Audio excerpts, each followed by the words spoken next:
नमस्कार दोस्तों, कैसे हैं आप लोग। उम्मीद करता हूं कि आप सभी लोग अच्छे होंगे। तो दोस्तों, मेरा नाम है आकाश और मैं आप सभी का स्वागत करता हूं अपनी YouTube channel A to Z study में।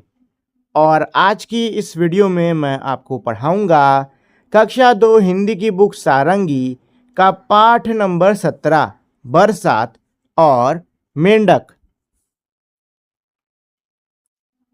सोमारू और कमली जंगल घूमने गए। तो यहाँ पे दो बच्चे हैं, एक बच्चे का नाम है कमली और दूसरे बच्चे का नाम है हमारा सोमारू। ठीक, तो सोमारू और कमली कहाँ जाते हैं? ये जंगल में घूमने के लिए जाते हैं। लौटते समय उन्हें जोर की भूख लगी। जब वो लौट रहे थे तो उन्हें बहुत जोर की भूख लगी। उन्हें एक गाय दिखी। तभी उनको क्या दिखती है? एक गाय दिखती है। कमली ने गाय से कहा, जरा सा दूध दे दो तो भूख मिटे। कमली ने गाय से बोला कि गाय माता, थोड़ा सा दूध दे दीजिए, बहुत भूख लग रही है, थोड़ी भूख मिट जाए। गाय बोली। अब ये सुन के गाय कहती है, मेरे खाने को घास ही नहीं है। गाय क्या कह रही कि भाई मेरे खाने के लिए घास ही नहीं है, मुझे हरी हरी घास खिलाओ तो मैं दूध दूं। मुझे खुद भूख लगी है, पहले तो मुझे हरी हरी घास खिलाओ तो मैं तुमको दूध दूंगी। कमली और सोमारू चले घास लाने। कमली और सोमारू कहाँ जाते हैं? घास लाने के लिए जाते हैं। पर घास तो सूख कर पीली हो गई थी, लेकिन जो घास है वो तो एकदम सूख के क्या पड़ गई? पीली पड़ गई। घास ने कहा, मुझे पानी दो तो मैं खाने लायक बनूं। घास कह रही है, तुम मुझे पानी दो तो मैं खाने लायक हरी हरी बनूं ना, मेरे पास पानी नहीं है तो मैं हरी हरी भला कैसे बन सकती हूँ। कमली और सोमारू चले पानी लाने, पर नदी तो सूखी हुई पड़ी थी। ये दोनों बच्चे कमली और सोमारू कहाँ जाते हैं? नदी के पास में जाते हैं पानी लेने के लिए, लेकिन नदी तो एकदम सूखी है, उसमें तो एक पानी की बूंद नहीं।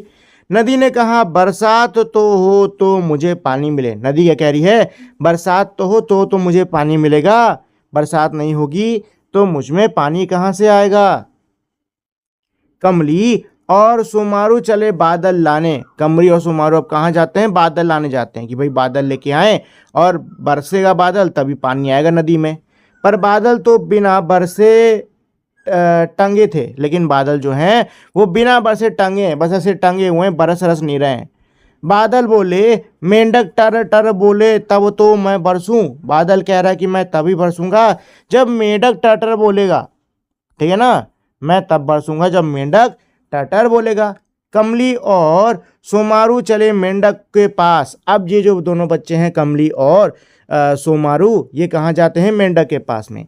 मेंढक बोले। अब मेंढक बोलता है, हम बाहर निकलते हैं तो बच्चे हमें पत्थर मारते हैं। अगर हम बाहर जाते हैं तो बच्चे मुझे पत्थर मारते हैं। दोनों बोले, जो हुआ उसके लिए माफ़ करो। दोनों बच्चे बोले कि जो हुआ है उसके लिए हमें माफ़ कर दो, अब से तुम्हें कोई पत्थर नहीं मारेगा। मेंढक मान गया और टर्टर करने लगा। मेंढक जो है अब इनकी बात मान लेता है और वो टर्टर करना शुरू कर देता है। टर्टर सुनकर बादल आए। टर्टर सुनकर जो ये बादल हैं ये भी आ जाते हैं और झूम कर बरसे और खूब तेज झड़झड़ा कर बरसे। नदी में पानी बहने लगा, खूब बढ़िया से बरसे। नदी के अंदर खूब सारा पानी आ गया, नदी में खूब बढ़िया से पानी बहने लगा। कमली और सोमारू ने नदी से पानी लाकर घास को दिया। कमली और सोमारू ने अब नदी से पानी लिया और उस पानी को घास को दे दिया। घास हरी हो गई, जिससे कि घास क्या है? हरी हो गई। दोनों घास लेकर गाय के पास गए। अब दोनों ने उस घास को लिया और गाय के पास में गए। गाय ने घास खाकर दूध दिया। गाय ने अब घास खाई और उसको खाकर उसने दूध दिया। कमली और सोमारू ने दूध पीकर अपने घर की राह ली और इन दोनों बच्चों कमली और सोमारू ने दूध पीकर ये अपने घर की ओर चल दिए। ठीक है दोस्तों, चलिए। अच्छा, ये ना मेरा एक वो है साभार। ठीक, इसको एक तारा बोलते हैं, मतलब ये मेरी कुछ कहानियाँ, लोकल कहानियाँ होती हैं, उनमें से है। चलिए, तो एक बार हम इस पूरे पाठ की एक साथ में मीनिंग देख लेते हैं, उसके बाद में हम लोग प्रश्न उत्तर पर आएंगे। ठीक है, तो इस कहानी के अंदर मेरे दो बच्चे हैं, एक का नाम है कमली और दूसरे का नाम है सोमारू। ठीक, दोनों घूमने के लिए गए हैं। जब घर लौट रहे थे तो इनको भूख लगने लगी। ठीक है, इधर उधर देखने लगे, तभी इनको एक गाय नजर आई। तो कमली जाती है गाय के पास में, कहती है कि गाय जी हमें थोड़ा सा दूध दे दीजिए, बड़ी भूख लग रही है। गाय कहती है कि मेरे पास खाने के लिए घास नहीं है, पहले मुझे हरी हरी घास खिलाओ तो तुम्हें दूध दे दूंगी। तो ये दोनों बच्चे जाते हैं घास ढूंढने के लिए, इनको घास मिल जाती है, लेकिन घास पीली होती है, एकदम सूखी होती है। घास कहती है मुझे पहले पानी दो तो मैं खाने लायक बनूं ना। अब ये दोनों बच्चे जो हैं अब ये जाते हैं नदी पर। क्यों जाते हैं? पानी लाने के लिए। लेकिन नदी एकदम सूखी पड़ी थी। क्यों? क्योंकि बरसात ही नहीं हुई। तो नदी कह रही कि बरसात तो हो तब तो मुझ में पानी आए। तो ये जो दोनों बच्चे हैं कमली और सुमारू, ये जाते हैं बादल के पास में, कहते हैं कि बादल जी आप बरसो ना, बरस क्यों नहीं रहे हो, ऐसे ही लटके क्यों हो? तो बादल बोलते हैं मेंढक जब तक टर्टर नहीं करेगा तब तक हम बरसेंगे नहीं। तो कमली और सुमारू जाते हैं मेंढक के पास में और बोलते हैं कि भाई आप बाहर निकलो, बाहर निकल के टर्टर क्यों नहीं कर रहे, टर्टर करो। मेंढक बोलता है कि जब हम बाहर निकलते हैं तो बच्चे मुझे पत्थर मारते हैं, मैं बाहर नहीं निकलूंगा। तो दोनों बच्चे ये सुनकर कहते हैं कि हमको अब माफ़ कर दीजिए, अब हम लोग ऐसा नहीं करेंगे, ऐसा मतलब माफ़ी मांगते हैं। और मेंढक जो है वो मान जाते हैं। ठीक है। और फिर मेंढक जो है बाहर निकलकर टर्टर करने लगते हैं। इनकी टर्टर सुन के जो बादल है वो बरसने लग जाता है। बादल के बरसने से नदी में पानी आ जाता है। नदी का पानी लेकर ये दोनों बच्चे जाते हैं, घास में पानी डालते हैं जिससे कि घास हरी हरी हो जाती है। फिर ये घास को लेकर जाते हैं, गाय को खिलाते हैं और गाय खाने के बाद में, घास को खाने के बाद में इन दोनों बच्चों को दूध देती है और ये दोनों बच्चे दूध पीकर अपने घर की ओर चल देते हैं। ठीक है दोस्तों, तो ये था मेरा पूरा का पूरा इसका पाठ। चलिए तो अब आते हैं हम लोग इसके प्रश्न उत्तर पर। पहला प्रश्न है मेरा, आपको यह कहानी कैसी लगी? तो बच्चों बताइए, आपको मैंने अभी जो कहानी सुनाई है ये कैसी लगी? जैसी भी लगी हो लिख देना यहाँ पर। दूसरा प्रश्न क्या कह रहा है, मेंढक सुमारू और कमली की बातें क्यों मान गया? जो मेंढक है ये इन दोनों बच्चों की बातें क्यों मान जाता है? क्योंकि ये दोनों मेंढक से माफी मांगते हैं। ठीक है ना? क्या आप होते तो मान जाते? क्या आप लोग बच्चे लोग होते तो मान जाते? अब ये बताओ, अगर मेंढक की जगह पे आप लोग होते तो क्या सिर्फ माफी से मांग जाते? तीसरा प्रश्न क्या कह रहा है, कहानी से लिए इन वाक्यों को पढ़िए। कहानी से लिए हुए मेरे वाक्य हैं, इनको पढ़ो।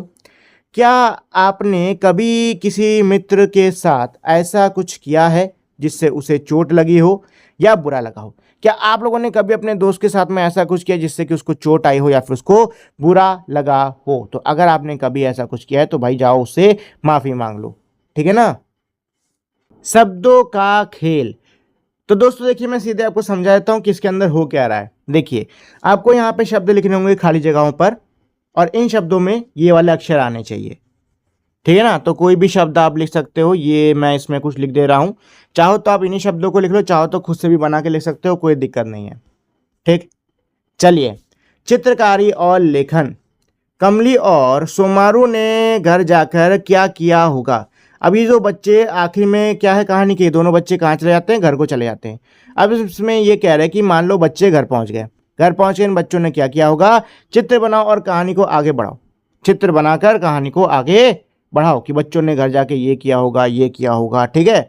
तो जो भी आपको लगता हो बच्चों ने किया होगा यहाँ पर लिख डालो कि घर जाके उन्होंने खाना खाया होगा, ठीक है, नहाया होगा, कपड़े धोए होंगे, जो भी आपको लगता है यहाँ पे लिख दो। ठीक, चलिए। तो नेक्स्ट हमारी ऐसी रीडिंग करने के लिए, पढ़ने के लिए यहाँ पे हमारी कविता दी हुई है। ठीक है, उठो उठो, चलो इसको हम लोग पढ़ लेते हैं।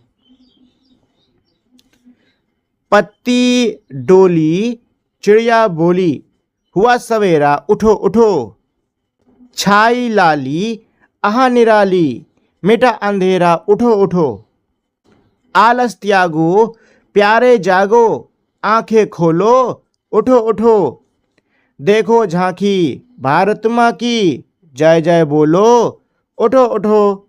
तो ये है मेरी प्यारी सी कविता जो कि हमारे पढ़ने के लिए थी और इस कविता के जो लेखक हैं वो हैं सोहन लाल द्विवेदी जी। चलिए दोस्तों, तो ये तो था हमारा ये पूरा का पूरा पाठ। उम्मीद करता हूँ आपको ये पाठ अच्छे से समझ में आ गया होगा, साथ ही में आपको उसको पढ़ने में मज़ा भी आया होगा। जाने से पहले दोस्तों मैं आप लोग से छोटी सी रिक्वेस्ट करना चाहूँगा कि अगर आपको ये वीडियो अच्छी लगी हो तो प्लीज़ आप लोग इस वीडियो को लाइक, शेयर और मेरे चैनल को सब्सक्राइब कर दीजिएगा। अब हम लोग मिलेंगे हमारी अगली वीडियो में, तब तक के लिए नमस्कार।